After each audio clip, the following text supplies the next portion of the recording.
আমরা বিএনপি শুভাকাঙ্ক্ষী। আপনারা এই ধরনের অসুস্থ কার্যক্রম, মারামারি, খুনাখুনি, আপনাদের দলীয় কন্দলে অসংখ্য মানুষ, বাংলাদেশের অসংখ্য সাধারণ শিক্ষার্থী থেকে শুরু করে সাধারণ মানুষ জীবন দিয়েছে। এ ধরনের কার্যক্রম আপনারা পরিহার করেন, এ ধরনের কার্যক্রম আপনারা পরিহার করেন। যারা বিএনপির নেতৃত্ব আছে তাদেরকে আহ্বান জানাতে চায় যে আপনার এই ধরনের কার্যক্রম, যারা এই ধরনের কার্যক্রমের সাথে জড়িত, অনতিবিলম্বে তাদেরকে গ্রেফতার করে, তাদেরকে আপনার দল থেকে বহিষ্কার করে তাদেরকে আইন শৃঙ্খলা বাহিনীর হাতে তুলে দিন। বাংলাদেশে নতুন ধারার রাজনীতি শুরু হয়েছে, এই নতুন ধারার রাজনীতিকে আপনারা গ্রহণ করেন, কিন্তু আমরা দেখতেছি আপনারা সেই আগের ধারায় রয়েছেন।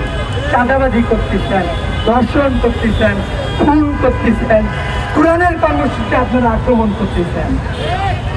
এ ধরনের কার্যক্রম পরিহার করার জন্য আহ্বান জানাচ্ছি।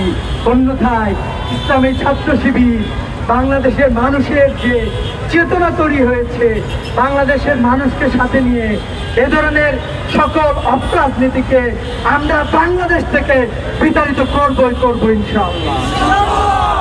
সে আহ্বান জানিয়ে, এবং আমরা যারা মুসলিম প্রিয়, ইসলাম প্রিয় মানুষ আছি, আমরা যারা প্রকৃত মুসলমান আছি, যখনই কোরআনের উপরে, কোরআনের কর্মসূচির উপরে আক্রমণ শুরু হয়ে যাবে, আমাদের কোরআন আরো বেশি বেশি করে ধারণ করতে হবে।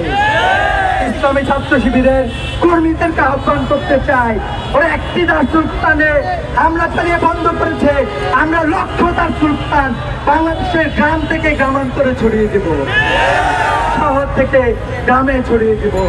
আমি শুধু ইসলামী ছাত্র শিবিরকে না, বাংলাদেশের প্রতিটা সাধারণ মানুষ এবং ইসলাম প্রেমী মানুষদেরকে এই কর্মসূচিতে সম্পৃক্ত হওয়ার জন্য আহ্বান জানাচ্ছি।